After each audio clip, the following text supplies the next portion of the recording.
Acts 20:35. The Lord Jesus himself said, "It is more blessed to give than to receive." Blessings pa more. Father, we thank you that you bless us. And now we ask you to unlock this door that makes us understand more deeply the dynamics of your love, the dynamics of receiving and giving. Turuan niyo po kami, bigyan niyo ng mga bago't makulay na kahulugan ng dati na naming alam, at palawakin niyo aming pangunawa. Lead us unto being blessed by you and unto being a blessing to many people. Father, we thank you in the name of your Son, Jesus. Lagi na lang may mga teaching sa giving, paulit-ulit. Kuminsan parang nakakapagod na, giving na naman. But it's very important to understand giving in many, many angles, especially from the angle of the Lord's love. Because the way to receive blessings or more blessings is to give.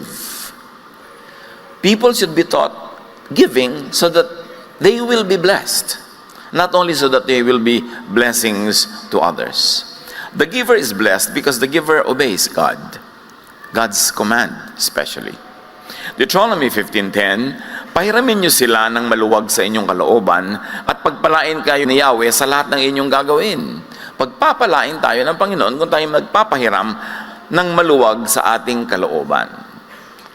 Specific giving into expanded receiving. Sinasabi dito, pag nagpahiram kayo sa kanila ng maluwag sa inyong kalooban, maraming paraan ng blessing na darating sa inyo. So isang pagbibigay, pero ang daming paraan ng pagbalik ng blessing. Ang Panginoon, pag nagtuturo siya ng giving, hindi para hut-hutan ng mga tao because God doesn't need anything. Pero para turuan ng mga tao kung paano bubuksan ang marami nilang mga pinto para pumasok ang maraming grasya ng Diyos. Because God, in His infinite mystery, has so decided that receiving should be through giving. Kaya kailangan maintindihan. 2 Corinthians 9:7, iniibig ng Diyos ang nagbibigay ng may kagalakan. At ang pagbibigay ay hindi lang sa relihiyon, hindi lang sa isang specific church.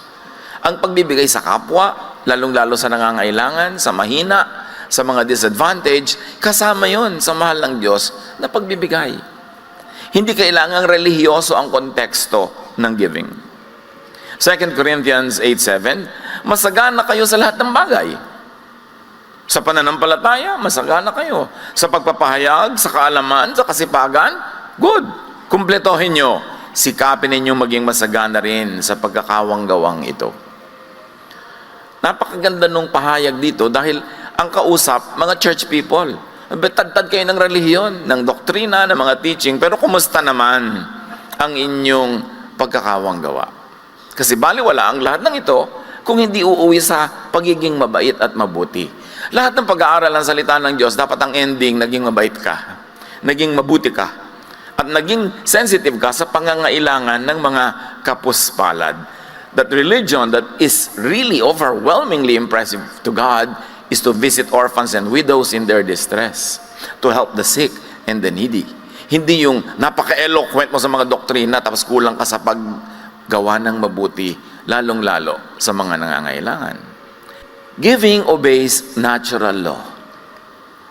It's not only religious law, although laging yun ang na-emphasize. Romans 1:19, for since the creation of the world, God's invisible qualities, namely His eternal power and divine nature, have been clearly seen, being understood from what has been made. Nililinaw, kung gusto nyo talagang makilala ang Diyos, maunawa ang Diyos, tingnan nyo ang nature. Bago pa nagkaroon ng mga developed religious laws and doctrines, set na ang natural law. Yan ang mas nauna. At kung nagdududa ka kang isang doktrina ay galing sa Diyos, dahil kumisan may mga doctrines na nagkokontra-kontra among themselves, huwag kang magduda pag natural law kasi Diyos ang lumikha ng buong kalikasan. And nature teaches giving. Hindi kailangang imbentohin yan ng mga relihiyon. All biological cycles work by giving and by returning. When we observe all the laws of life, the cycles of water, of oxygen, of nitrogen, of carbon, everything, laging giving and receiving. Ecclesiastes 1:7, all streams flow into the sea, giving to the sea. Yet the sea is never full, to the place the streams come from, there they return again. Wonderfully, Ecclesiastes 1:7 is talking about the water cycle. At sinasabi, alam nyo kung bakit lamang nagkakaroon ng patuloy ng tubig sa bukal sa mga bundok? Kasi pinapawala ng bukal yung tubig, dumadaloy sa mga batis, upper reaches, middle reaches, lower reaches of the rivers, and then into the ocean. At ano nangyayari? Evaporation. At pag maraming nang nag-evaporate, condensation, and then uulan, mababasa uli ang mga bundok, kukuhanin ng mga ugat ng hayop, ng kahoy ang mga tubig, ilalagay sa ilalim ng lupa, lalabas uli sa mga bukal. Kung yung bukal naging madamot, sabi niya, bakit ko papawalan tong tubig ko? Tubig ko to, walang uulan. So it is in giving that the spring receives a replenishment of its fresh water supply. Ganon din ang buhay. Kung minsan parang ayaw mong magpawala, ayaw mong magbigay, dahil lugi ka, paano ako? Pero kung hindi ka talaga magbibigay, walang babalik sa'yo. That is the basic rule of nature. Psalm 104:14, He makes grass grow for the cattle and plants for people to cultivate, bringing forth food from the earth. So, lahat sa food cycle, sa circle of life, everybody eats and everybody gets eaten. Something will eat you. Make sure it is what you love that eats you. Something will eat your energy. Something will eat all your powers. Make sure it is something that is really meaningful to you. Someone will feed on you. Let it be the one you love. Dahil talagang yan ang circle of life. 2 Corinthians 20:14, at the present time, your plenty will supply what they need. So that in turn, their plenty will supply what you need.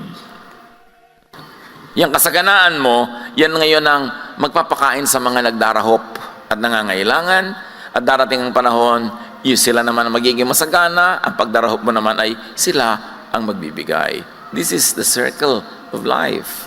You inhale so that you can exhale. And unless you exhale, you will never be able to inhale. Kaya dapat nire-release mo ang lahat ng mga magagandang bagay para bumalik din. Galatians 6:2, carry each other's burdens.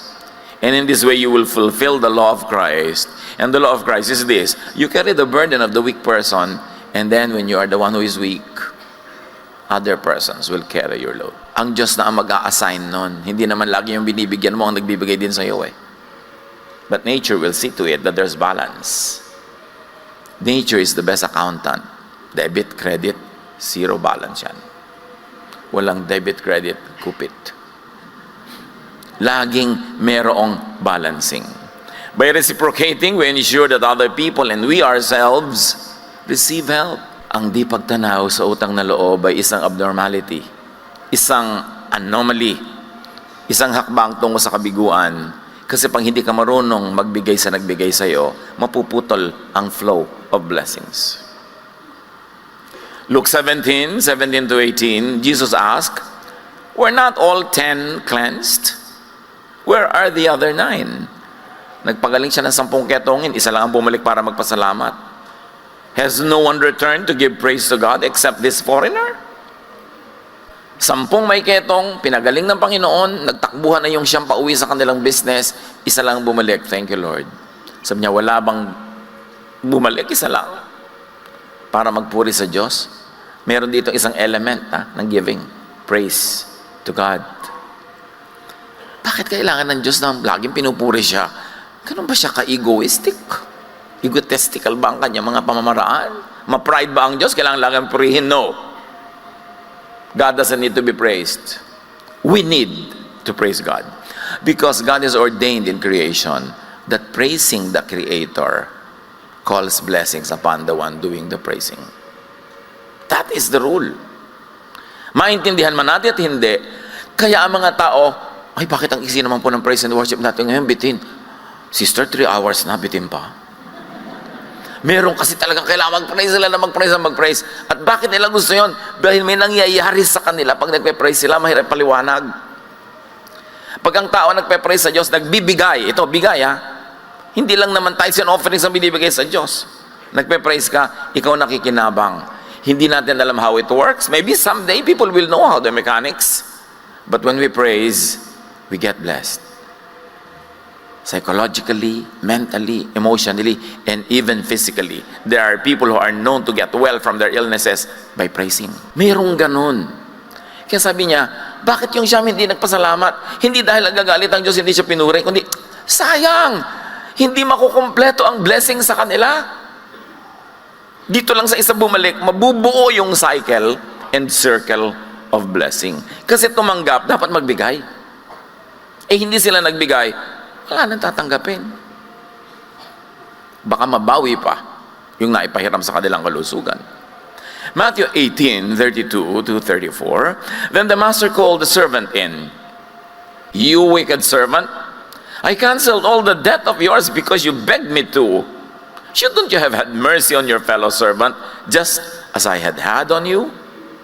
In anger, his master handed him over to the jailers to be tortured until he should pay back all he owed.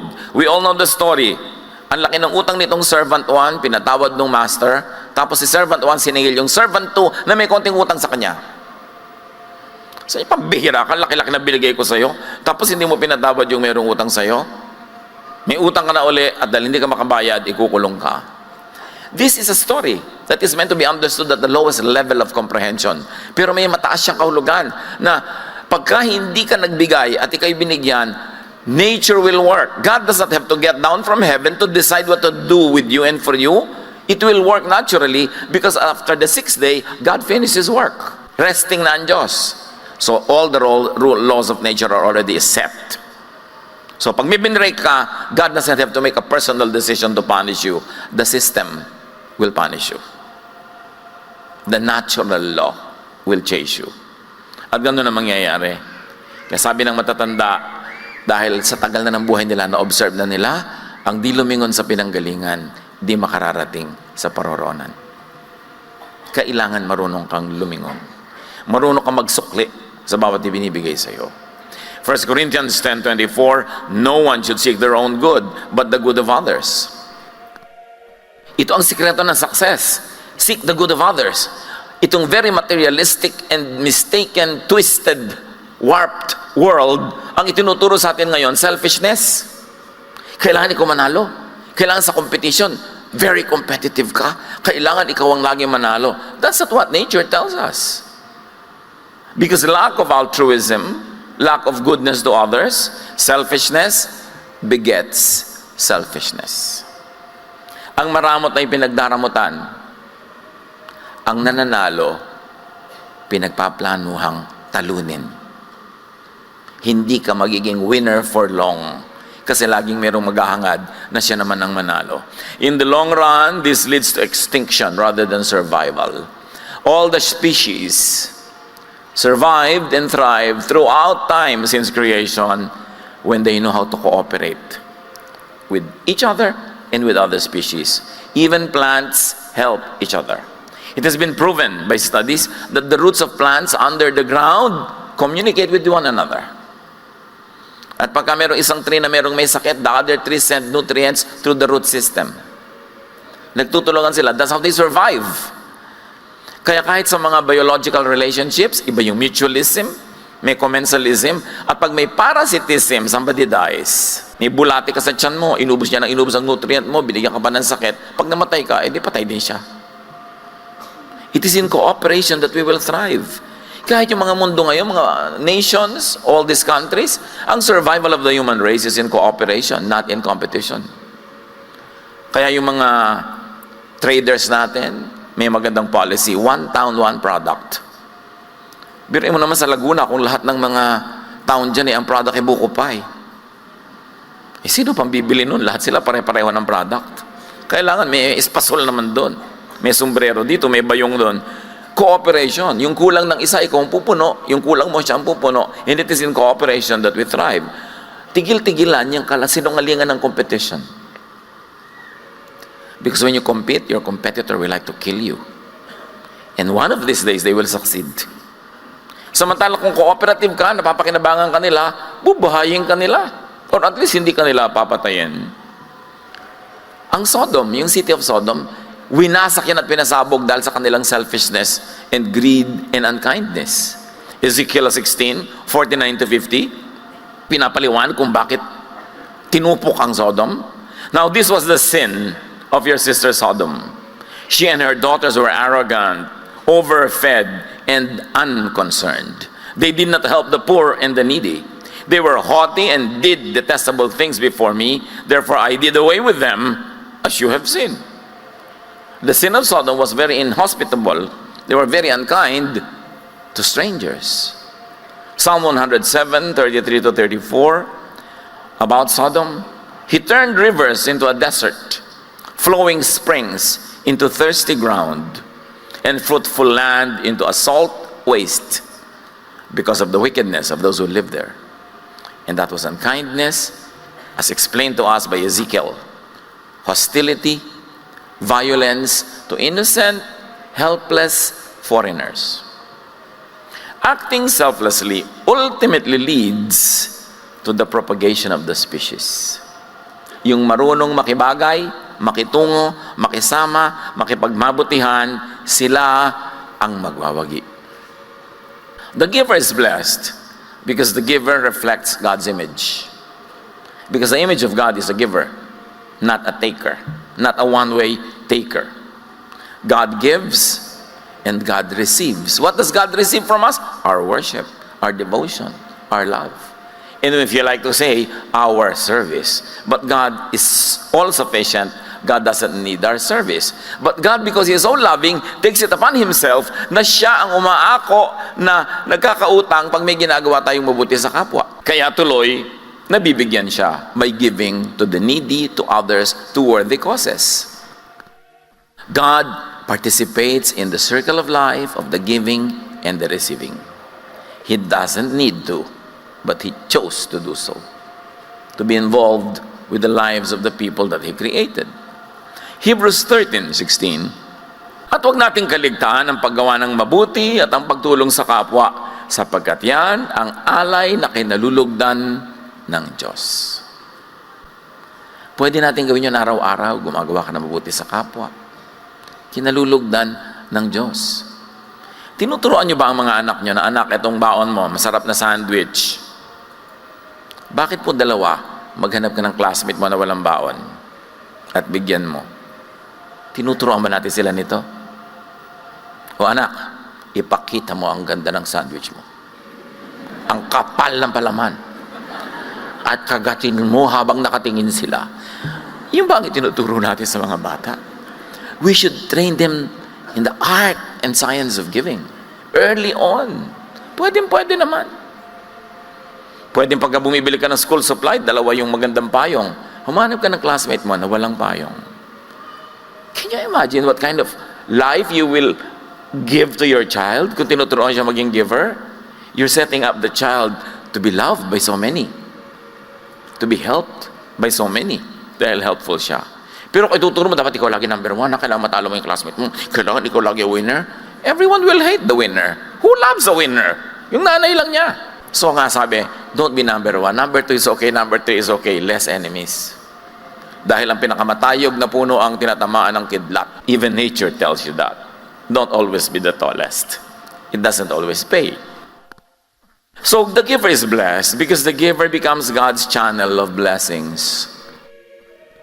At sabi nga nung araw, nauso pa ang mga lutuan na may mga kalan na nakakauling dahil gumagamit ng firewood. Sabi na matatanda, may humahawak ba ng palayok na hindi nauulingan? So pagka ikaw gumagawa, nagsisilbi ka, nagagamit ka ng Panginoon, ikaw na muna ang malalagyan ng uling na blessing. 2 Corinthians 9:11, pasasaganain niya kayo sa lahat ng bagay upang mas marami ang inyong matutulungan. Kaya pala tayo pinapasagana ng Diyos para dumami ang kakaya natin magtumulong, hindi para solohin natin.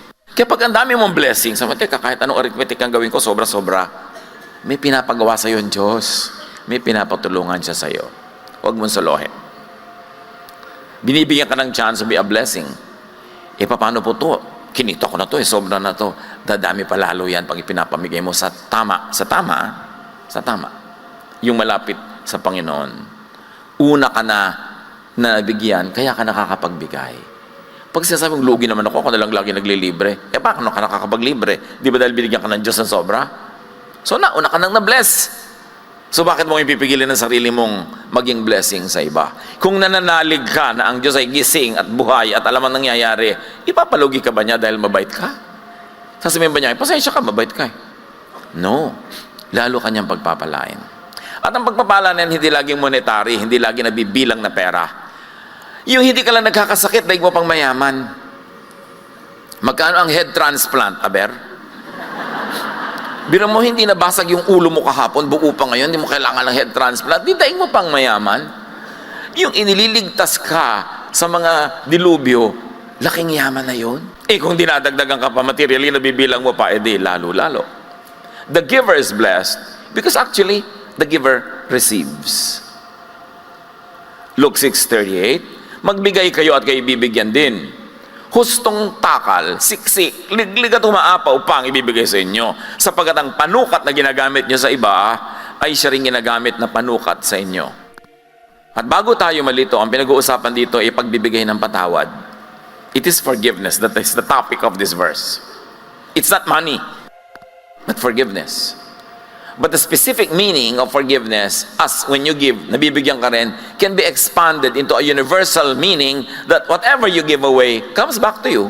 So pwede rin yun, applied to financial wealth, sa pagbibigay mo ng time, ng talent, ng treasure to people, yun din ang ibabalik sa'yo. Ang kuripot magbigay, kuripot din ang tatanggapin. Pero ang generous magbigay, generous din ang tatanggapin. 2 Corinthians 9:6. Ang nagtatanim ng kakaunti ay aanin ng kakaunti. Di ba natural law yan? Agriculture. At ang nagtatanim ng marami ay aanin ng marami. Hindi lagi. Kuminsan yung ani mo hindi nagbunga. Pero yung batting average mo, universally, this will apply. Luke 14:12-14. Sinabi naman ni Jesus sa nag-anyaya sa kanya, kapag naghahanda ka ng isang salo-salo, huwag ang iyong mga kaibigan, mga kapatid, mga kamag-anak o mayayamang kapitbahay ang aanyayahan mo. Dahil aanyayahan ka rin nila. At sa gayon ay susuklian ang iyong ginawa. In other words, paid ka na. Subalit, kapag ikay maghahanda, anyayahan mo ang mga mahihirap, mga lumpo, mga pilay, at mga bulag. In other words, yung hindi makakabayad. They cannot repay you. Kapag ganito ang ginawa mo, pagpapalain ka. Dahil hindi man nila masuklian ang ginawa mo, ang Diyos ang magbibigay sa iyo ng gantimpala sa muling pagkabuhay ng mga matuwid. God pays bongaciously. Sobra-sobra ang mapapala mo. Magre-regalo ka sa mayaman, mamahalin ang regalo mo. Bakit? Ang dami na nga niya eh. Tapos pag mahirap, kalendaryo.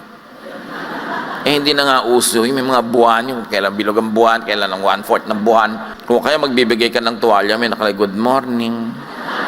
Ang nipis. Tapos pag mayaman ka lang, imported. Bakit? Kasi gusto mo, mabigyan ka rin nun. May mapapala ka kasi, nag-i-invest ka lang pala. Pagka mayayaman, ano na lang, thoughtful gifts, yung very thoughtful lang, pero hindi kailangan may economic value. Yung mga economic value, valuable, dun yung ibigay sa hindi maka-afford. Bakit? Kasi nakabantay ang Diyos sa tuusan. Alam niya ang pinagagagawa natin. At kung gusto ka ng Diyos pagpalain, may makakapigil ba sa Kanya? At kung ayaw kang pagpalain, may makakapilit ba? But again, God does not have to decide personally, specifically for every case. Set na lahat yan. Nature takes its course.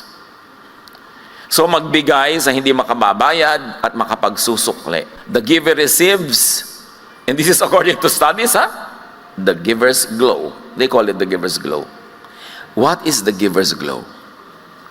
It is a rush of chemical reward systems in the brain when people give or help others.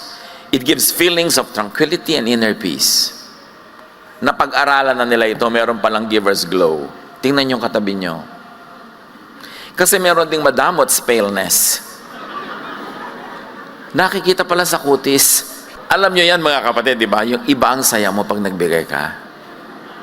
Mga saya na nakakapagpagaling ng sakit. Mga saya na nakakapagpalayas ng mga lungkot at mga inip sa buhay. Kaya ang laki ng benefit ng nag-give. Helping others and being generous increases happiness. And from studies in health psychology, they say that receiving good has short-term happiness.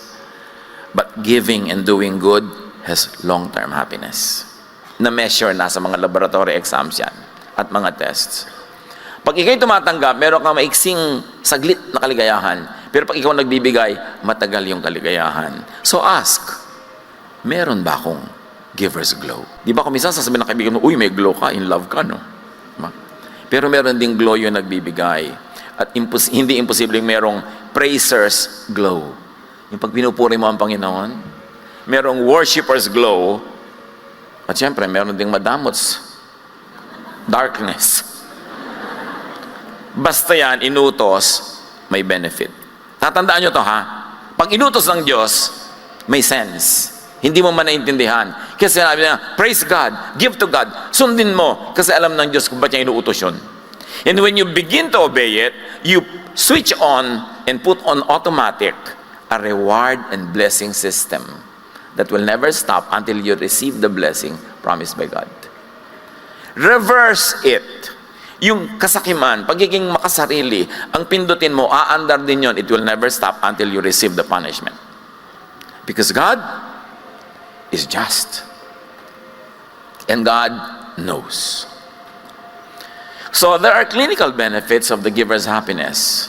Studies have shown that givers generally have lower blood pressure, lower risk of dementia, less anxiety and depression, reduced cardiovascular problems. Kaya sabi ng mami mo, stress na stress ako, ang taas ng blood pressure ko, ang galit na galit ang aking mga pakiramdam. Naku, so, mami, hindi ka na naman nagbibigay, ano? Sinolo mo na naman siguro blessing, tumataas ang blood pressure mo. Huwag niyo naman gawin niya sa lahat ng nagkakaroon ng high blood pressure, no? Isa lang yan sa mga dahilan. Pero magandang suriin ang sarili. Mahirap palungkutin ang taong palabigay. Kasi siyang may control sa buhay niya. Ito yung gusto niya magbigay, pwede niyang gawin. Ang mahirap pasayahin yung taong gustong tumanggap. Kasi wala sa control niya kung tatanggap siya or not. Can you imagine, if your happiness is in receiving, you place your happiness in the hands of givers who are not under your control. But if you place your happiness in giving, it is in your hands. You can be happy anytime. Kaya dapat marunong ang tao. Sundin ang mga utos ni Jesus. Naintindihan o hindi, may saysay yun. May dahilan. Psalm 41, 1-3. Blessed are those who have regard for the weak. The Lord delivers them in times of trouble. Natural o yan. Imagine the Lord delivers them in times of trouble. I was just reading the email of a friend na ang apo niya ay tumatawid, tapos yung anak niya, natatay nung apo na yun, nakikitang masasagasaan yung anak niya, wala siyang magawa para siya nag-freeze, at yung anak naman hindi nasagasaan bigla. And later on, sinasabi ng anak, ramdam na ramdam ko may humila sa akin kasi nawala siya talaga sa harm's way. Hindi ako nagtatakang marinig yun kasi sinabi, the Lord delivers them in times of trouble. It doesn't always happen, but it can happen the time you need it most. Sabi, blessed are those who have regard for the weak. The Lord delivers them in times of trouble. And many times, hindi natin alam na na-deliver tayo in times of trouble because we did not even know that there was trouble. And the Lord's mighty hand protects His people. Go on, verse 2, the Lord protects and preserves them, and they are counted among the blessed in the land. He does not give them over to the desires of their foes. Can you imagine? Alam ng Panginoon ang mga balak sa'yo ng mga kalaban mo, pero hindi niya pinapayagan matuloy. Mabait ka lang sa mga kapaspalad at mga kawawa. That is natural law. The Lord sustains them on their sickbed and restores them from all their bed of illnesses. Ang dami mga tao na magtataka ka, ang grabe-grabe ng sakit niya, pero bakit maganda yung aura? May itsura, inaayos. Meron pa akong kilala nun, mahirap sila. Kung anong ipayo ng doktor na dapat kainin, wala silang ibili. Mamaya yung dadalaw, yun ang dala-dala. Ang daming himala na nangyayari araw-araw. Napapansin man natin o hindi. The giver is made rich or richer. Proverbs 11:25, a generous person will prosper. Whoever refreshes others will be refreshed. Mga kapatid, tuwing malakas ang inyong katawan, merong kakayanan, meron kayong finances, meron kayong energy, Be helpful. Huwag niyong sayangin ang bawat araw na kaya niyo na maging helper imbes the recipient of that help. Because when the time comes when you will be the one to need it, nature will work and direct all the energies of the universe towards you, to bless you. Sayang ang bawat araw na mayroon kang extra money na wala ka natulungan kahit konti. Sayang ang bawat araw na malakas ka na hindi ka dumalaw sa may sakit. Tapos ano magawa? Boring, wala kang magawa. May lakas ka, hindi ka dumalaw sa mga may sakit. Sayang talaga ang bawat araw na hindi natin ginagamit para maging blessing ng iba. Proverbs 19:17, parang pagpapautang kay Yahweh ang pagtulong sa mahirap.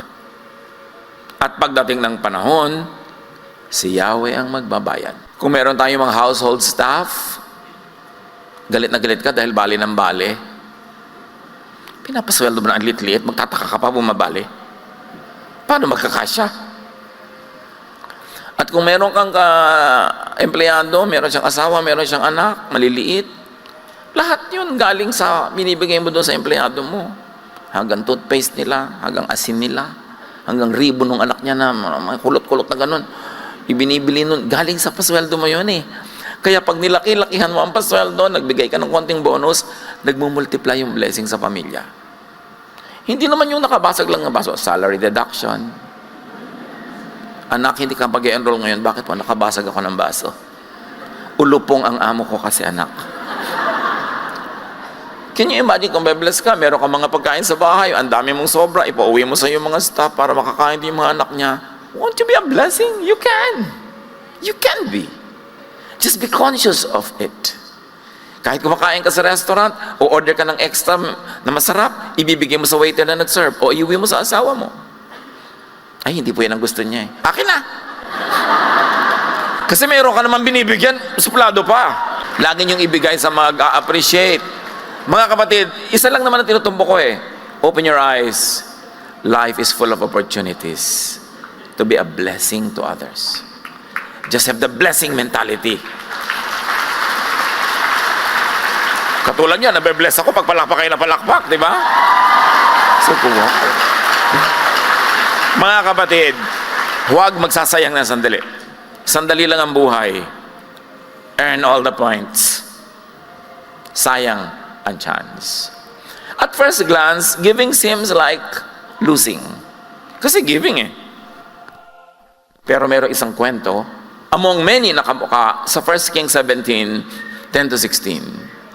Taon na hindi umuulan. Taggutom, wala nang makain ng mga tao.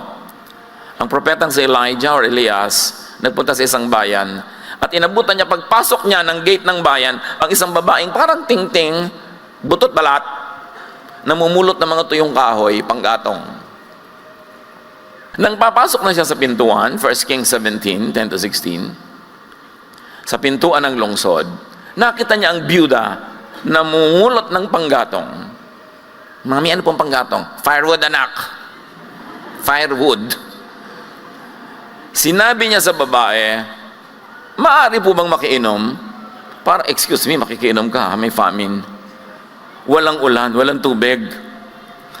Aalis na ang babae, kita yung babae, papainumin nga niya, aalis na ang babae upang ikuha siya ng tubig nang pahabol niyang sabihin, kung maaari, bigyan mo rin ako ng kapirasong tinapay. Wow! Di ba? Bibigyan ka na ng tubig, tapos tinapay. Sumagot ang babae, saksi si Yahweh, ang inyong buhay na Diyos na wala kaming tinapay. Yan ang katotohanan, wala silang tinapay. Mayroon po kaming kaunting harina at ilang patak na langis. Namumulot nga ako ng panggatong upang lutuin yon at makakain man lang kami ng anak ko bago kami mamatay. Last meal. Sinabi sa kanya ni Elias, huwag ka mag-alala. Pumunta ka na at gawin mo yung sinabi. Ngunit ipagluto mo muna ako ng isang maliit na tinapay at pagkatapos magluto ka para sa inyo. Wow, again. Sino to? Bigyan ko na nga ng tubig, tapos ipinagluluto ko siya pang mauuna. Sapagkat ganito ang sabi ni Yahweh Diyos, hindi ninyo mauubos ang harina sa lalagyan at hindi rin matutuyo ang langis sa tapayan hanggang hindi sumasapit ang takdang araw na papatakin ni Yahweh ang ulan. Ginawa nga ng babae ang utos ni Elias. Faith, ha? At hindi naubos ang pagkain ni Elias at ng mag-ina sa loob ng maraming araw. Hindi nga naubos ang harina sa lalagyan. Tuwing bubuksan niya para magluto, meron na naman. At hindi natuyo ang langis sa sisidlan, tulad ng sinabi ni Yahweh sa pamamagitan ni Elias. Remember, genuine prophet kasi si Elijah. Kung false prophet ang natapat sa inyo, sorry. Kaya kailangan discerning ka rin. Pero yes, because this woman blessed God's man, the prophet. Hindi lang yung prophet ang na-bless, siya at ang kanyang anak. Kung naging wise lang siya, kakainin na lang niya yung huling tinapay na gagawin niya. At mamamatay nga sila sa gutom after. Pero hindi na ubos ang ibinigay. Dahil ang ibinibigay sa tamang paraan ay hindi mauubos. Napaka-importante, whatever you place on God's altar cannot be lost. It could only multiply. Giving proves to be and is a necessary stage in the process of receiving. Luke 6:38, give and it will be given you. In English lang yung siksikliglig gumapaw. A good measure, pressed down, shaken together, and running over, will be poured into your lap. For with the measure you use, it will be measured to you. Remember, the context is forgiving. So, i-apply sa forgiving, tuwing nagpo-forgive ka, mapo-forgiven ka rin. Higit-higit pa ron. Life cycle is twofold. Receiving from God and giving to God. Because after all, everything we do concerns God. When you receive from people, you're actually receiving from God. Those people are only channels. And when you give to people, you're really giving to God. Because those people, again, are channels, way of giving to our God. Receiving without giving cannot sustain the circle of life. The selfish will perish. The selfless and giving will thrive. That is the law. Isaiah 55:10, as the rain and the snow come down from heaven and do not return to it without watering the earth and making it bud and flourish, so that it yields seed for the sower and the bread for the eater, and so on. But the point is, every movement of nature nourishes something and someone. Kaya pag kumilos din tayo, dapat para tayong hamog, nabe-bless ang bawat daanan. Complete the circle of life. Receive and give, receive and give. A one-half circle is not a circle. It cannot roll. Dapat kumpleto. Yung iba naman extreme, giver pero ayaw mag-receive. Receive din. Pag binibigyan kayo, tanggapin nyo. Huwag mag-pride. Huwag mag-umiwas-iwas. Be a gracious recipient. Sometimes it is more difficult to receive than to give. But in both cases, be a good recipient and be a good giver. That is what life is all about. You keep only what you give away. And you lose what you selfishly try to keep. Luke 17:33, ang sino mang magsikap na iligtas ang kanyang buhay ay mawawalan nito. Ngunit ang sino mang mawalan ng kanyang buhay ay siyang makakapagligtas nito, lalo't ibinibigay natin sa Diyos. Panginoon, turuan niyo po kami. Ano nga ba ang relevance ito sa buhay namin, bawat isa sa amin? Open our eyes, O Lord, so we will be more sensitive to great opportunities to be givers. And also open our eyes to be gracious recipients. Tanggapin din namin, kasi kalooban nyo rin. Kayo rin na nagbibigay, na kung tatanggihan namin what is genuinely and lovingly given to us, kayo ang tinatanggihan namin. Turuan nyo kami to be excellent in both giving and receiving. Pagbulay-bulayan natin ang mga personal na kahulugan nito sa ating mga buhay sa sandali ng pananahimik.